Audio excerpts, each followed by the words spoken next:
All right, hello and welcome. That's a nice surprise, because we're always ready for surprises. Yes, I'm Eva Brown from Winnipeg, Manitoba, Canada, an instructor at Red River College in the Teacher Education Department. My pre-service teachers work with Julie and in the Global Youth Debate.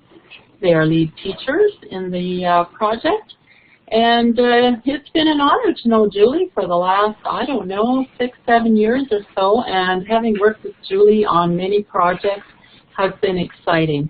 The last big project was going to the Japan conference with Julie and presenting there. Julie is phenomenal. She does so many things, providing so many learning opportunities for students around the world. It is exciting to know that there are people that have a passion for connecting, for leading, for learning, and creating the league of learners. So it's exciting to welcome Julie. I won't take any more time because I know she has a lot of things to say to us today. And so, Julie, it's yours. Take it away. Thank you, Eva. Really appreciate that introduction, and thank you everyone for being here. Let me just zoom through conference reminders. I think we know all that, don't we? Thank you to our sponsors. Excellent. Let's keep going. Okay, let's do our dot on the world. This would be a great thing to see. And I'm over here on the east coast of Australia, so I'll give you a few seconds to get a dot. Now, does that mean you don't have dots? You can get this one. There you go. How about that? That give you a dot? I will also, okay. I'll also need you to be able to do a poll. So if someone can tell me whether the polling is working later, we'll sort that out later on. We do now. That's great. Okay, so we've got some people from Australia. That's excellent. My Australian buddies over here, and we've got US, and we've got some Asia as well, China and Southeast Asia there. Great, excellent. It's good to see you. Okay, let's keep moving. I will keep moving.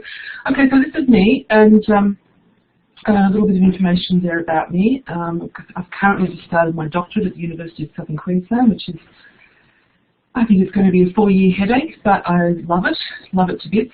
And I think some of what you're going to be hearing in this particular presentation, this particular keynote, is now being influenced by the research that I'm doing via that doctorate, so I am keen to share certain ideas and influences with you. So hang on for the ride.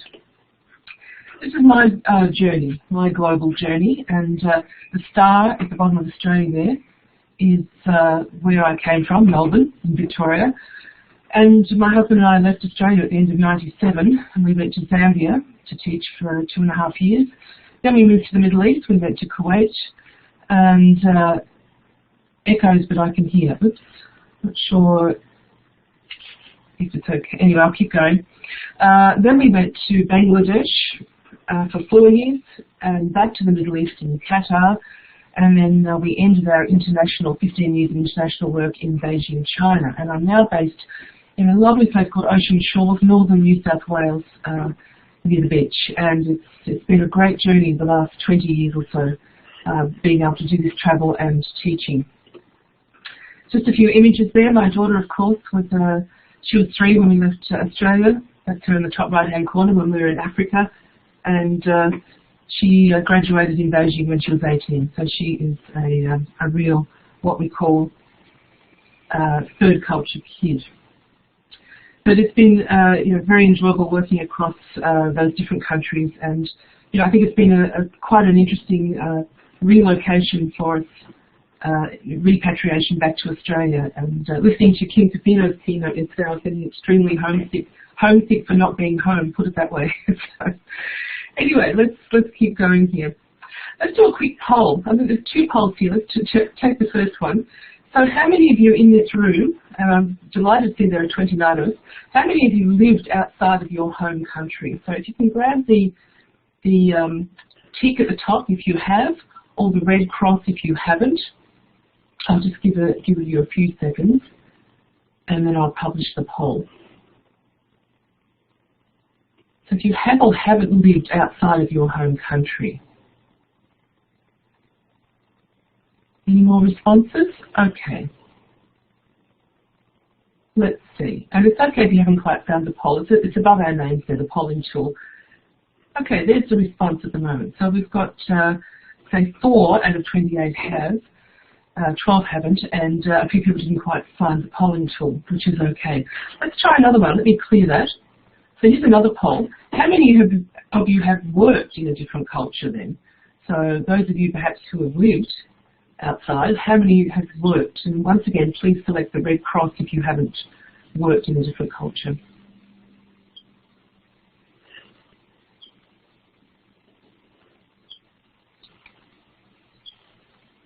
Okay, and let's publish. Let's take what we have there. Okay, thank you.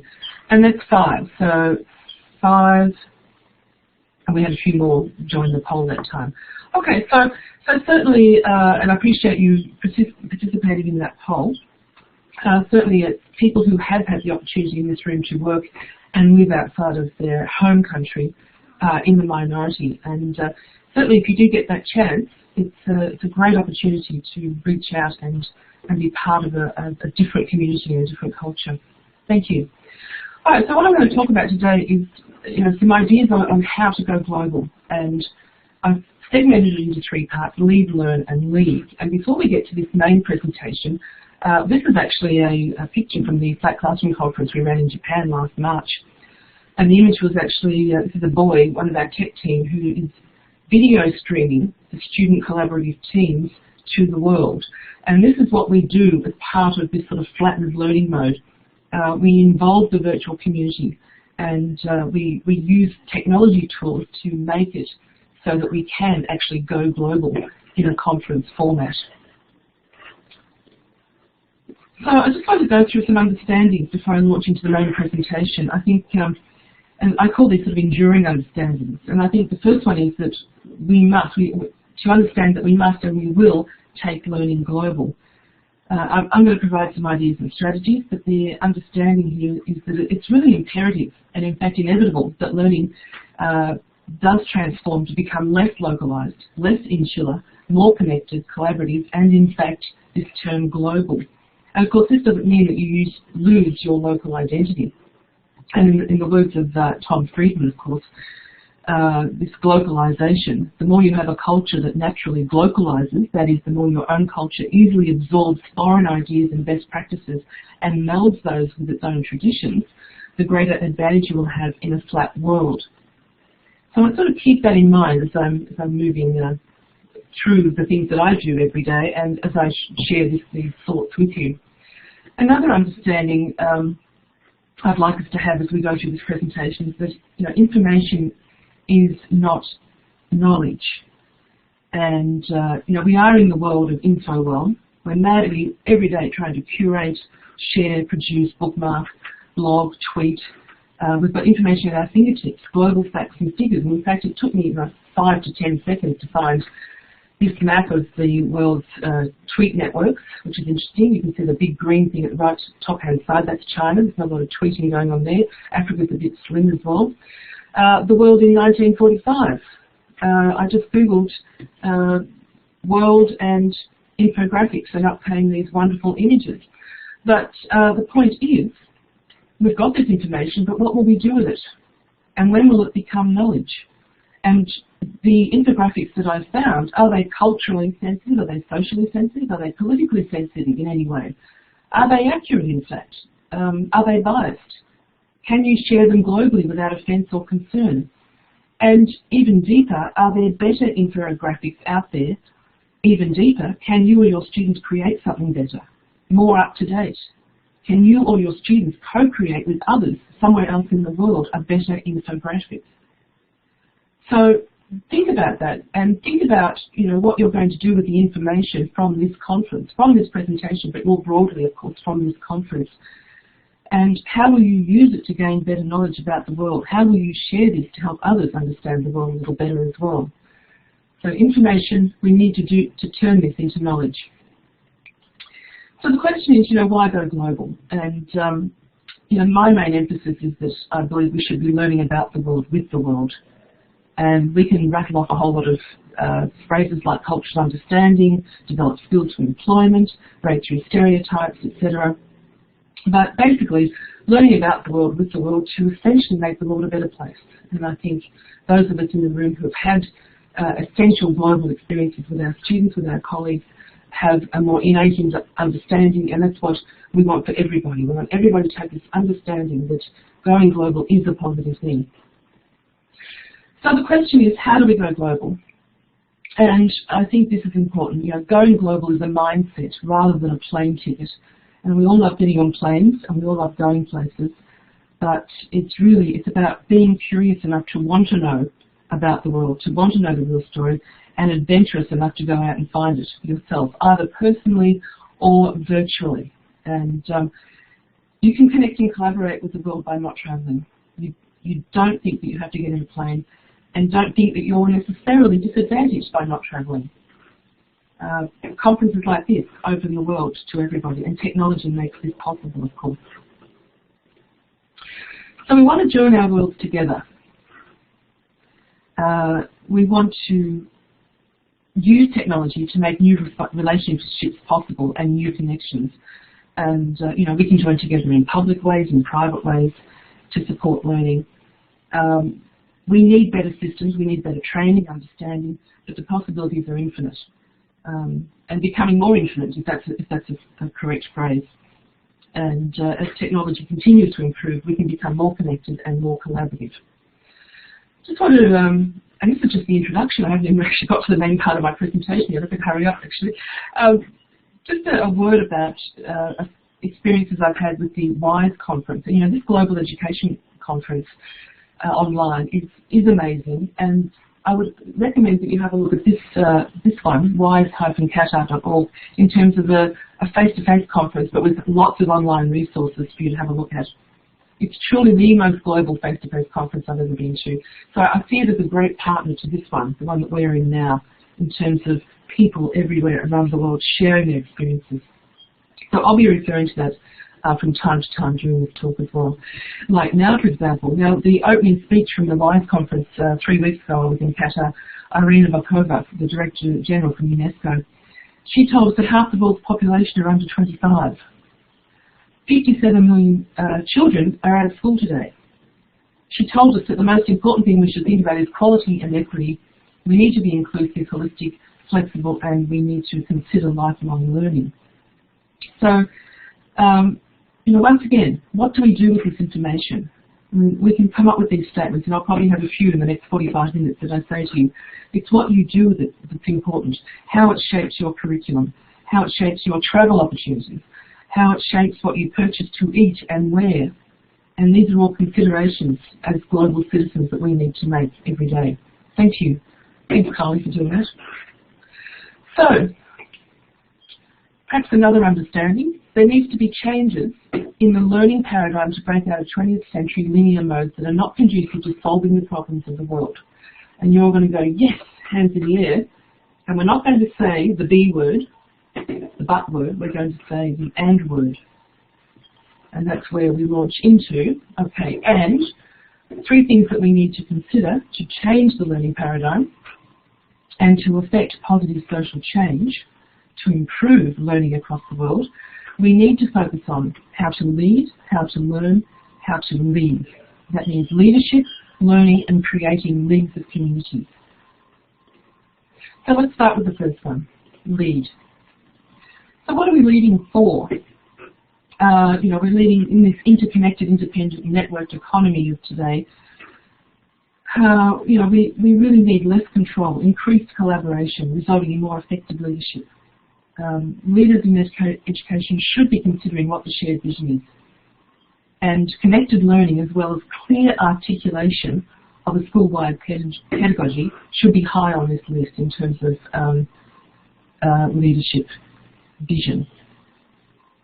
Issues of organisational culture, and of course coming to terms with didactic versus constructive pedagogy in a global discussion is a global discussion, very contextual and yet pertinent to our ongoing conversation about changes for new learning opportunities and paradigms. So, once again, local versus global. Is it either or? I don't think so. It's both. We are local and we are global.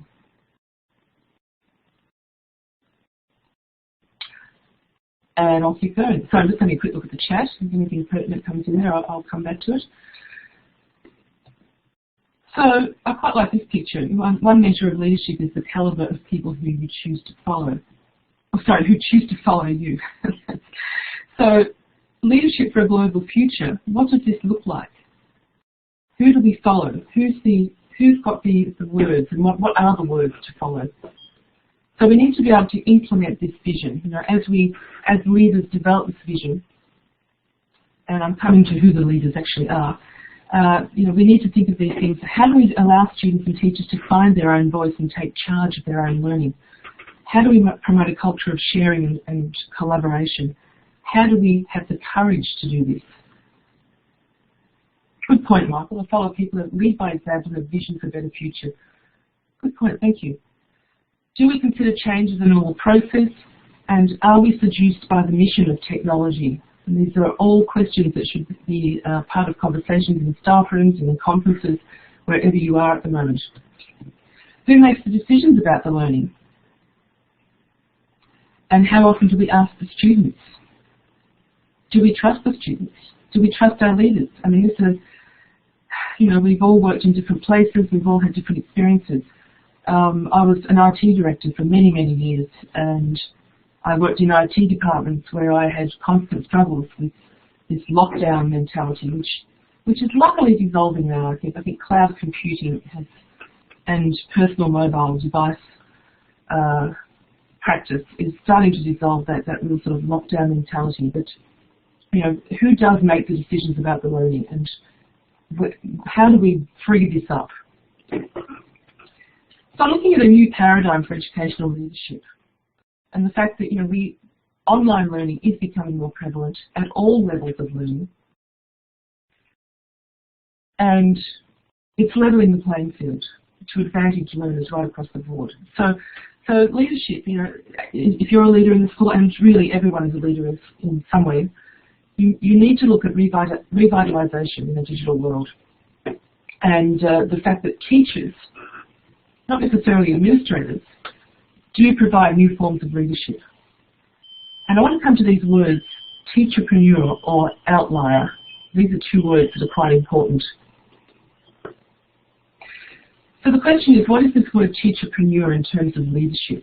And in the book that I co-authored, Flattening Classrooms, Engaging Minds, we talk about a teacherpreneur as a teacher who sees an opportunity to make a profitable learning experience for students through the forging of partnerships with other classrooms with common curricular goals and expectations.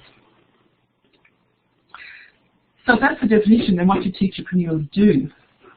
So really, it's someone who can take the best practices in education, someone who comes to the Global Education Conference, for example, to find out what the most recent ideas and best practices are, and someone who takes the latest advances in technology and really blazes new trails in teaching, in learning, in connected learning, in collaborative learning, in creating communities, creating networks, and bringing these rich experiences into their learning environment, whether it be a grade 2 class, a grade 12 class, a pre-service teaching class, whatever it is. That's what teacherpreneurs can do and are doing around the world. So the leadership style of a teacherpreneur, if we could categorise it, or if we could sort of put it into a series of actions. So a teacher gets an idea for learning, fosters excitement amongst other teachers, and gets a group of teachers together to do something significant. Now, a teacherpreneur doesn't necessarily have to go and get permission from their administrator, doesn't necessarily need permission, has the trust of their administrator to be able to do this. And I think this is a key point to remember. And of course, you know, teacherpreneurs are champions for change, realisers of the vision. They look at new methods of publication and sharing information, largely using technology. They build and facilitate communities. They are researchers, innovate from within, and working within and beyond the school culture. Suzette, yes, please add it to your resume. Absolutely, spread the word. There's actually a new book now called Teacherpreneurs. I was browsing the material from the authors of that as well, and it'd be worth having a look at. It's actually a book authored in the US. has more of a US context, but it would be worth getting. Just while I'm on this topic, I'd like to refer you to the work of Soraya Artiego, who's now head of a school in Canada. In her recent doctoral thesis, Self-Directed and Transforming Outlier Classroom Teachers as Global Connectors in Experiential Learning, I know that's a mouthful, she actually studied outlier teachers. I was actually one of them who she interviewed. And she came up with this, learners in collaborative and global outlier teaching paradigms participate in a new educational ecology. So it's really a whole new way of teaching and learning in terms of being able to extend the learning beyond the physical classroom walls. And we say, some of us say flat classroom, whatever you like to call it, non-traditional pedagogy, collaborative, and being able to reach out to educators globally. So, and Soraya calls this outlier, and I equate that with teacherpreneur as well. So how do school leaders foster the teacherpreneur leader? Okay, so we need to do some of these things. I don't think I want to read them all out. I do apologise for having so much text on slides. I wanted to get all of these words in, and maybe if you get a chance to review the presentation, or you can take screenshots as I'm going, just to sort of, so you can absorb some of this a bit later on. But these are some of the things that, school leaders, if you want to encourage teacherpreneurs who are the ones at the chalk face, as we say, if you're my age, and to really encourage the sort of global perspective as well. Agile curriculum, global relationships, solution designs, etc. This idea of parallel leadership is important as well. And there's an author, he's actually an Australian author, Frank Crowther, who you may be interested in looking at some of his work. And there are three distinct qualities: mutual trust, shared purpose, allowance for individual expression. So have a look at your leaders in your working environment. Go and talk to them. Ask them if they've heard of parallel leadership, distributed leadership. Examine whether this is actually something happening in your school, whether this is something that can support you as a teacherpreneur. There's this term collaborative individualism as well, where teachers have responsibility for school goals. But they also have the right to pursue individual goals, and this is supported by technology. In the 21st century, the time that we are now talking about education, this has to be supported by technology, and using synchronous and asynchronous communication techniques. Yes, I can do that. In fact, let me just, sorry, I'm just looking at that Vimeo link. I'm on a different computer. I'll tell you what, I'm going to post this up on SlideShare anyway. I will make sure that you get it, okay? I will definitely make sure you get that Vimeo link. All right, I'm sort of running two computers here. Thanks, Jenny. All right, so once again, you might like to screenshot this one and think about it later on, but this is basically a diagram that I put together, just a chart to think about, consolidating the innovation cycle approach to leadership for connected learning. So you've got this sort of consolidation and innovation and how each one feeds the other. You have innovation, which then needs to be consolidated through a shared vision and parallel leadership, and then of course you need to be able to enable innovation. So it's a bit of a cycle there, okay? So once again, collaborative individualism, sustained capacity, teacher as knowledge worker as well is important. So, let's draw breath. There you go. Talking about jazz band leaders. And I love that quote, because I'm actually a musician as well, and I used to play jazz piano, not so much at the moment, but it's good to remember. Good to draw the link between the arts and anything that's to do with technology and learning. Okay. Part two. This is a great picture. Alan Levine took this picture at the Flat Classroom Conference in Japan. I love it. It's multicultural. It's the look on the students' faces. And I know I was there when he took this picture, so I have an affinity with it. It's great. All right, so, yes, Alan Levine is a cold dog. Thanks, Eva. All right, and this is one of those slides. Pick the odd slide out. I had to throw this in because actually this is our former Prime Minister. She left duties in June this year. And of course we had a federal election in September. The Aussies in the room will know.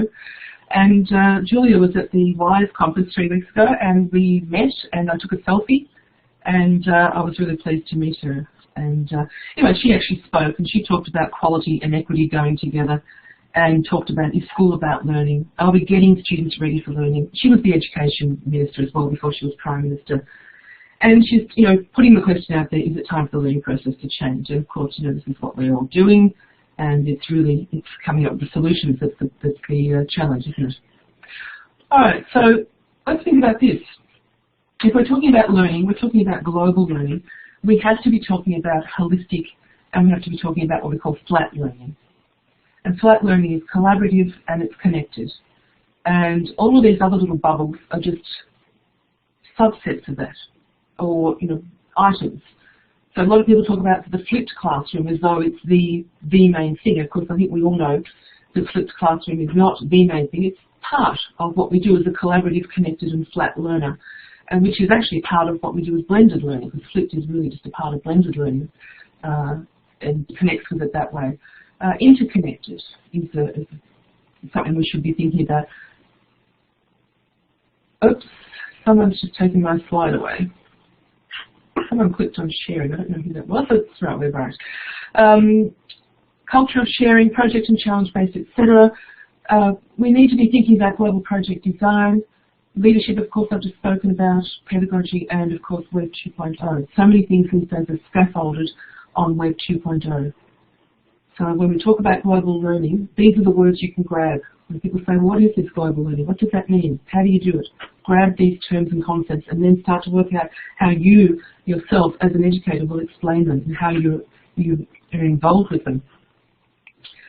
And we can say flat learning is a pedagogy supported by technologies such as mobile technologies and blended learning.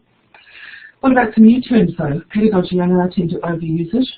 What about this new one, hortagogy? Hutagogy, I think. This was actually, it's in Wikipedia, you can look it up. It was actually defined by a couple of Australian educators.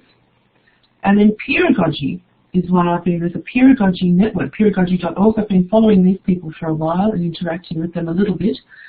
And I really like what they have to say. And I just put together a handbook, a pedagogy handbook. So have a look at that and see what you think. I mean, maybe we do need some new words. I mean, pedagogy we use as though it's for all learners. It's actually really, its real definition is for young learners. It's not really for everybody. Welcome, Lucy. Good to see you. I'm in full swing here. I think everything's going okay. I don't think I've bored anyone too much that I have to leave yet. So we'll keep going. All right, so really we're talking about technology, we're talking about learning, and we're talking about the future being collaboration online and how we're really supporting this. And we talk about the current generation being technologically fluent and collaborative. Well, collaboration can be taught. I don't know that students are naturally collaborative. I don't think teachers are naturally collaborative either. I think teachers are often quite happy to go into their classroom and shut the door and think their own thoughts. And technology has actually made us more collaborative. And I see this as a good thing. And I know I spent the 3 years that I taught in Kuwait, I can tell you, I spent in my room alone. I even had my own fridge in there. I never went out. And it was a terrible experience in so many ways, because that was the culture of the school and the culture of, you just didn't talk to them, you didn't collaborate, you did your own thing, as long as you were within the guidelines of the school. And, I never want to teach in a place like that again. I never want to feel like that again. So if you are in a situation like that, at least now you have this virtual medium where you can reach out and you have friends in this room to collaborate with, even if that you may not have someone down the hall or down the corridor in your school. You have us. So always keep that in mind, and include global whenever and wherever you can, and make learning relevant at all times by using technology and collaboration. So how do we define the global collaborative classroom? And these next couple of slides are some that I use quite often, just so that we're all on the same sort of plane here. So, a global collaborative classroom has to be connected in some way. It has to be able to flatten the classroom walls and connect with classrooms beyond its own four walls. And that could mean connecting with the class next door. And sometimes that's harder to do than connecting with the class across the country. It must engage with multiple audiences. It must use the diverse resources and tools. There is not just one way to do anything. I mean, these days, with Web 2.0, there are numerous ways to do things, so you find the best ways to do it for your class, and then find somebody else who also agrees with you, so you can use the same tools to connect. And a global collaborative classroom creates authentic collaborative learning outcomes. Very important.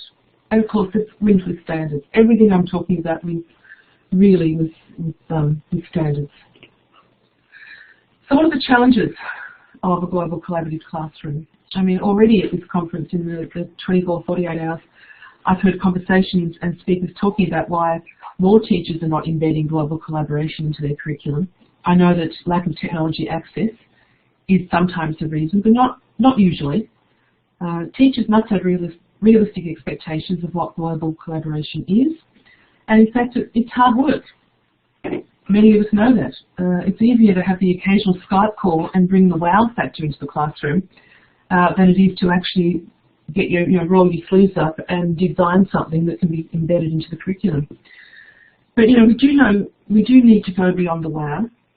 We do need to shift traditional pedagogies and design these global and collaborative learning experiences. And both learners and leaders need to be engaged with authentic topics and uncomplicated, accessible technology tools. Once again, it takes a mind shift, and it takes a little bit of work to do it, but it's not impossible, and it's step by step. Talking about step by step, this is a chart that tries to explain how you can evolve as a global collaborative classroom. And global collaboration 1.0 is where you exchange information. So you've made a connection. You may actually even put things in the post and send them snail mail. And that's exciting. I was at a presentation yesterday by a teacher from ION, and some of you in the room I know are with ION. And that's really exciting. You get this package in the post and the students unpack it, and it's great. And you exchange information, and cultural understanding is very high there. Build on that though. Global collaboration 2.0, information and artifact exchange. So now we are now really talking more about technology-based. We want to exchange information in different ways. We want to use different tools, audio, video, text, discussions, synchronous, asynchronous, etc. We want to show, well, this is what we're doing. Here it is. What do you think? And comment, etc. Global Collaboration 3.0 takes us even further. So not only do we want to exchange information and artifacts, we actually want to co-create those artifacts. We want to reach out across the world and say, well, look, let's build this together. Let's build this knowledge together, and let's share it with the world and create something different from the two things, or the handful of things that we're both bringing to this project or to this idea, etc. So think about it. Where are you on the scale? And think about maybe you have different things happening at different levels of the scale, and that's fine as well. But head towards 3.0. So global collaboration. Let's think. We need to start from work from a problem-based global perspective. What are the problems we wanted to solve in the world? Inquiry-based guiding questions. We really want to put the problems in the hands of the students, the learners, and students can be of any age, of course. I'm not talking just K to 12 here. We want to be able to broaden the knowledge base, and we want to encourage innovation and creativity. Now, I was thinking. Actually, no, I'm not going to share that thought at this stage because I've got a little activity lined up here. Okay, we're going to do a 45-second challenge. Is everyone still with me? Take a deep breath. Okay, I'm going to put the timer on in a minute. In 45 seconds, what is an inspiring, challenging, relevant and global topic or theme to join classrooms and learners across the world? All right, so I'm going to put the timer on, start timer. I'm going to put 45 seconds, if I can. Start. There we go. Oops, that's 5 minutes 45. Well, we'll know when it gets to 5. Please add to the chat window. What is an inspiring, challenging, relevant, and global topic?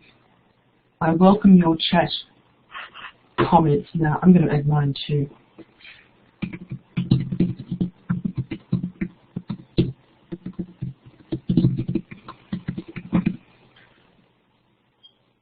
Oh, do we have access to chat? Yes?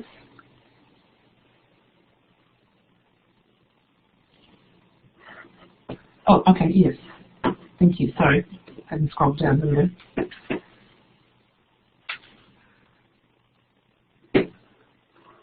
Okay, food production, sustainability, how we want the future world to be, environment, education for all, disaster management, food sources, natural disasters. We've got 10 seconds left. Chat window, thanks Michael. Yes. Then we can save the chat. You can run the whiteboard if you want to. Okay, we're done. I'm going to stop the timer. How do I stop the timer? Maybe one of my moderators could stop the timer for me. Thank you. Okay, great topics, excellent topics. And the one that I was thinking of was how to solve the cane toad problem in Australia. So I've got this cane toad under our front veranda. It's driving us crazy. It's so loud. So that wasn't quite as broad as some of yours. Cancer curing, fantastic. Yes. What problem? Cane toad. Do I have any Queensland people in the room with me? Any people from head of top of Australia down to Sydney? We all have this cane toad problem. It's like they're like rabbits. They're an introduced species, and now we're struggling. They've gone viral. Okay. All right. So already we have from that short exchange, we have a whole list of topics now that we can say, right, yes, I could do that. I could do natural disasters, cane toads, and take this and start to mould it. Siddhartha Mitra, you might have heard of Siddhartha Mitra. He's just won this amazing TED Prize. It's quite a lot of money, and he's got this thing called SOLE. Now, if you just Google Siddhartha Mitra and SOLE, he's calling it self-organised learning environments. And I really want you to take a look at this and see what he's got to say, because he's got a lot of good things happening there. And he's talking about implementing alternative collaborative models. He talks about one computer to 4 students. Now, I've spent 15 years talking about one-to-one learning environments. And when I read some of his work, I think, what have I been talking about? And I know what I've been talking about, but when he talks about it, it actually starts to make sense. You have one computer and 4 students, because one-on-one doesn't necessarily foster good collaborative skills. So I want you to think about it as well. When we talk about 21st century collaboration, what the technology ratio looks like, how you set it up in your class. Even if you are teaching in a one-to-one learning environment, you can still set this up so that half of them can put their computers down while they actually use one computer and talk about what they're searching and learning about. So have a look at Siddhartha. Vicky Colbert was the WISE Laureate Award winner this year. She's been working for 30 years on this Escuela Nueva Foundation in Colombia. She's just an amazing woman. I know Vicky, and I'm hoping to, one day that I will actually have the privilege of doing some work with her. But really, look up what Vicky's doing. She was the top winner at WISE, and she's been, looking at developing new pedagogies and the ecology of self-paced learning. So, when we talk about learning and look at learning globally, we need to be looking at these people and saying, well, what have you done to raise the bar in Colombia, and how can we bring that to our country? And then, of course, there's this, to MOOC or not to MOOC, that is the question.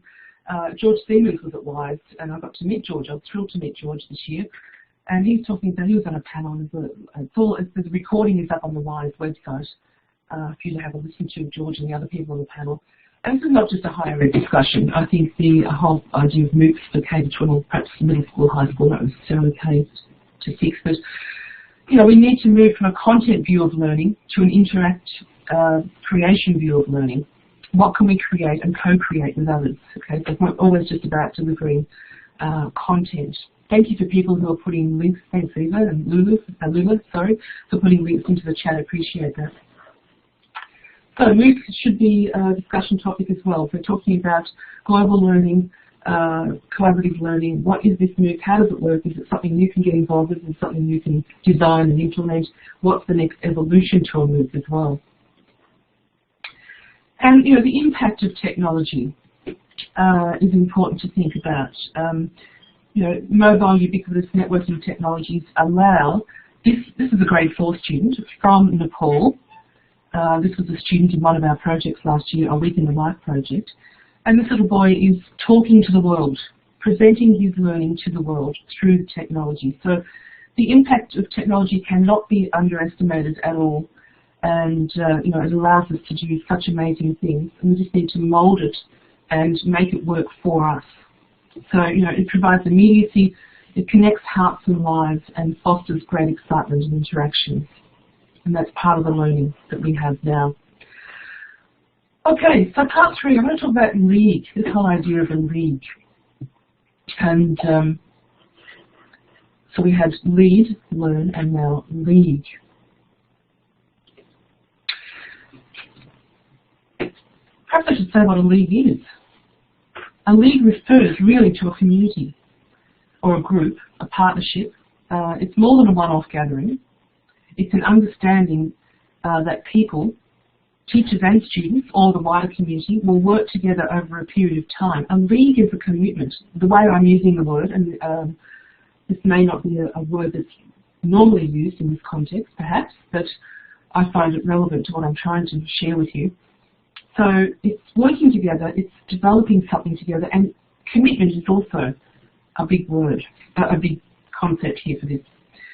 So my idea is that we must build together well-designed learning experiences that can be embedded into everyday curriculum. And essentially, I've always said this for many years, why should the good stuff be relegated to after school? I used to do it myself years ago, and then I just said no more. If it's good, it's got to be in the mainstream curriculum. It's got to be in what I do in my class all the time. And I know many teachers are struggling with that across the world for various reasons. But it has to break down. It has to, if we're going to go global, the global experiences have to be in the classroom, and they have to be curriculum-based, standards-based, of course. There's no question they're standards-based, etc. And in your own corners of the world, you have to work this out. But, we're beyond learning about the tools in terms of sustainable connections. We have to look at how to make this happen in a meaningful way. Let me give you some examples. So, a typical League for Learning example is this project that we're running. Eva actually is the project manager for this, the Global Youth Debates, Debating Interaction project. It's organised by teachers across the world. These teachers have come together because they believe in the power of strong research skills. They believe that students should know how to debate in a formal manner. They believe that through this project they'll be able to learn more about the world by collaborative activity to the point where informed and planned action can be taken in a local and global context. So it's not just well, let's have a fun debate and walk away. The aim for this league of people is that it has deeper meaning and people learn more about the world through the format of debate and research debate.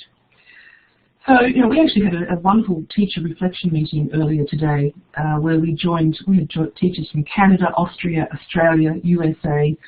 These were, some of our teachers who were able to come to this global meeting. And we're in the middle of a debate and we're in the middle of doing things, and we got together to say, well, there are some things that we need to solve and there are some things that we need to talk about to move this forward. And we talked about how to best support global connections and collaboration. And it was just a really good meeting. And I encourage you to do this if you're doing your global collaborative planning, to always reach out to the teachers in your league and say, well, how's it going? What do you need? How can we make this better? Because these collaborations, they need to be sustainable so that you can do them next year and the year after. So, to avoid the one-off collaborations. I think I've probably said all that, haven't I? Yep. Let's move forward. Global Youth Debates. Okay. Another example I want to share with you is this student initiative from a school called Think Global School, thinkglobalschool.com. This is the school I'm doing some work with at the moment, and they've put together this worldwide think tank. Now, I was doing some support for them, but they've sort of gone out on their own, and they're doing a great job. They put together this global discussion last week using Padlet as a tool. And they had different Padlets lined up, and people were able to add discussion points, and they've got a Facebook page, and they've got this and they've got that, and they're just sort of setting up their social presence and their ability for people to interact with each other. So think about how you can use that, use the technology tools to build these experiences so that it's easy for people to connect and interact. Another example, now I met this guy at Wise as well, Eric Glostrom, you may know him. He's done this partnership between, or he's Educate and University X. He's doing these great things in Uganda, joining Uganda with the US. Oh, thanks, Carl. Yes, thanks for coming. I see people are starting to drop off in the States. I know it's getting late there on the East Coast. But have a look at what they're doing, experienceeducate.org. And once again, it's creating these partnerships and these leagues of learners to support learning in different ways. In this case, mentorship-driven leadership and entrepreneurship education. It's wonderful. Another set of people that I met at the WISE conference, WISE support people from 18 to 25. They call them Learner's Voice, or young learners, and they have a learner's voice. And these people have been working for the last 12 months looking at what is needed in the world. And this particular group came up with what they called Camp Hire. And they shared with us that there are 34 million people in these camps globally, these refugee camps. And we have them in Australia. We have what's called boat people who are trying to get to Australia, and for some reason we're putting them in camps and trying to process them, etc. I think a lot of countries have this issue. I know in the States you have people coming from the south up, etc. There are lots of examples we could talk about. So they're often stuck in these camps. Students, young children, adults, etc. Unemployed, no education. So the idea of these young people came up with was that they would provide education and opportunities to do start-up businesses while they're in the camps. And this just attracted my attention because I just thought it was such a great idea. And once again, a novel idea. And what we're looking for is innovative ideas. And this could have been, anyone who thought of it, but it was actually these people who were given this opportunity to think more broadly and to come up with, and they're implementing it as well. So follow them and see where it takes them. Global Social Entrepreneurship Summit, just to let you know, I'll be part of this in India. And this is something I'm putting together with Sharon Peters, who's now at the American School of Bombay, but just something that you could replicate in your schools as well, getting people together to look at designing and then how you would put into action something that is going to improve the world, and finding that need in the world and getting a group of people together, a league of people together to actually seriously look at an action plan, media marketing plan, etc. So have a look at that. I'm certainly willing to share more information about that if you want to as well. Another thing I'd like you to look at is Chimamanda, if I can say this, Ngozi Adichie. Now, if you Google that name, or just Google the danger of a single story, that should pop up as a TED Talk. And it is a great TED Talk, it's wonderful. And it's talking about, she talks about you must engage with all of the stories of a place and a person. And she says to insist on negative stories is to flatten the experience. The single story creates stereotypes, hence an incomplete story, and emphasizes how we are different rather than similar. And of course, she's from Nairobi, and Nigeria. And Nigeria is just one place in Africa, and we tend to talk about Africa as though it's one place. And I know I slip into that as well, even though I've lived there for 2.5 years. But we must remember Africa is many places and many stories. So it's not good just to have one story of Africa. Same as there's not just one story about the United States, or not just one story about Canada or Australia. So you consider that once again when you're talking about a global perspective, global mindedness, global competency with your students and your colleagues. Don't fall into the danger of a single story. The Flat Connections conference we're running here in Sydney next June, our theme is What's the Other Story? And I invite you to explore that website, flatconnections.com, to have a look at that. But we're really keen to break through stereotypes and to have students and teachers together exploring this as a theme. So the question is, how can we replicate these examples for learners in different situations? Once again, how can you take this information, turn it into knowledge and work with that with your students? How do we create our own models for learning in leagues? And what's the best learning architecture for digital collaboration? So we need teams to provide the architecture for digital collaboration. We really need the teams to be working on it and saying, well, this is it, this is what works.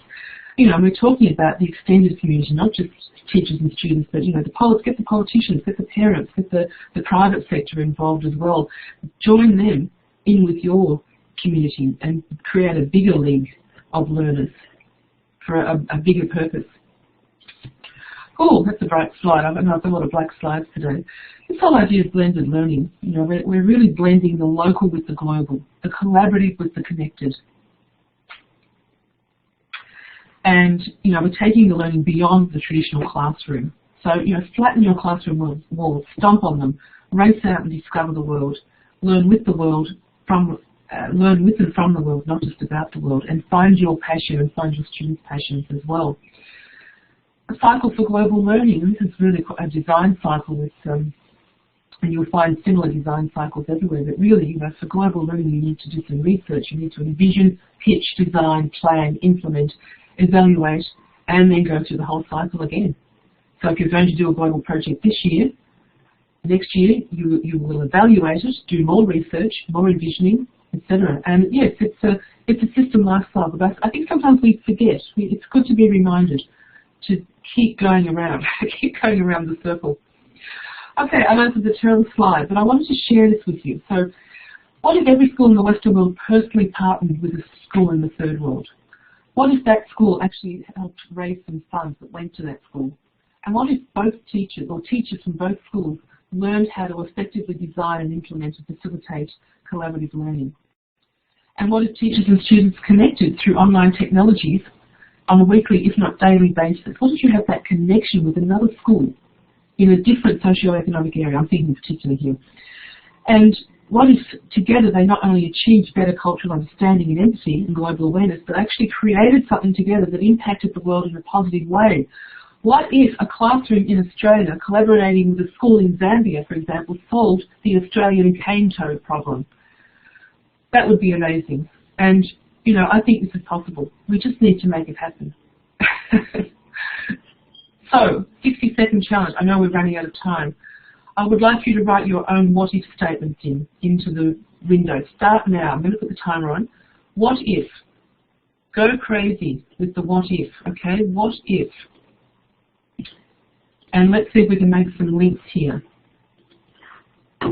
What if something, something? What if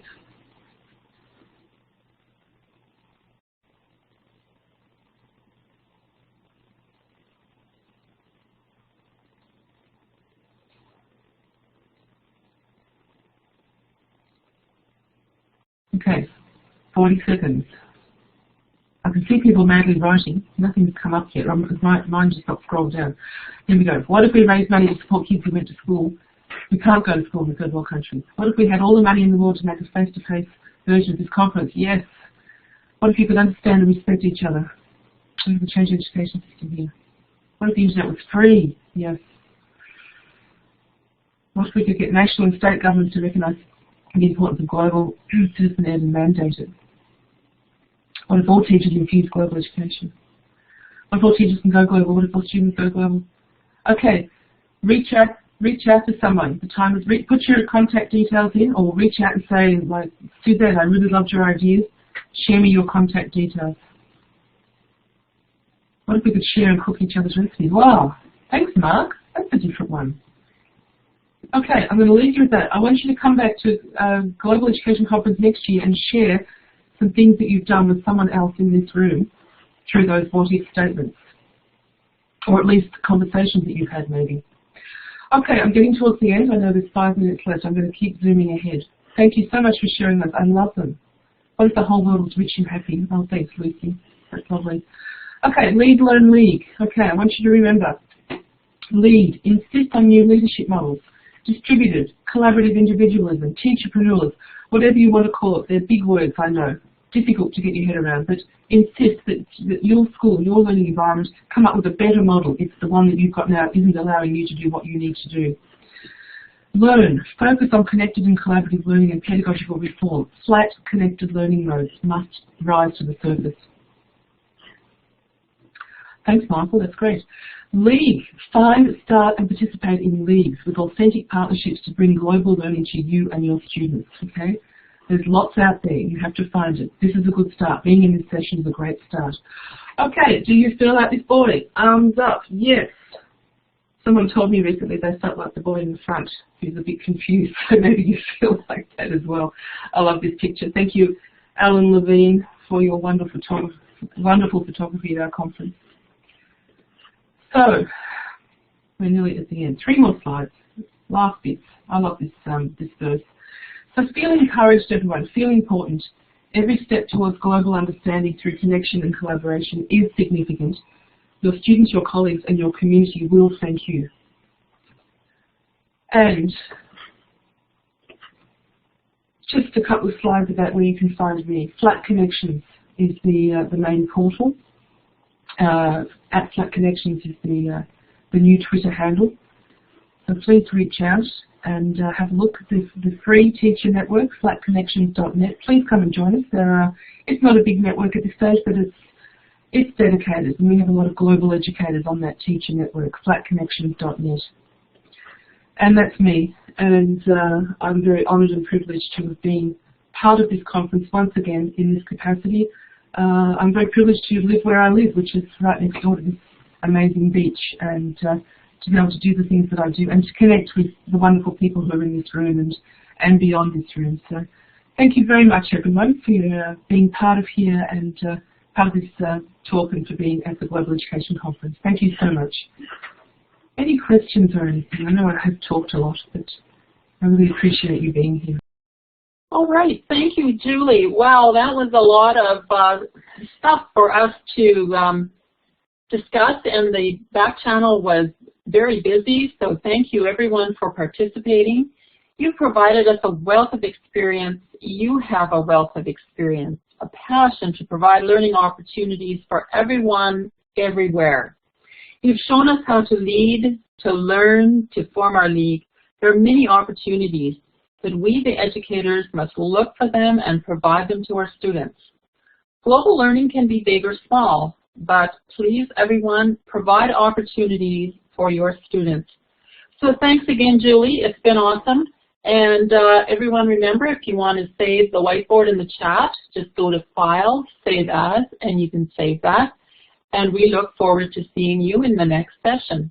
I will invite you to my pre-service teacher session, which will be in, I don't know, about 12 hours. So hopefully we'll see you there. Thanks, everyone, and happy connecting.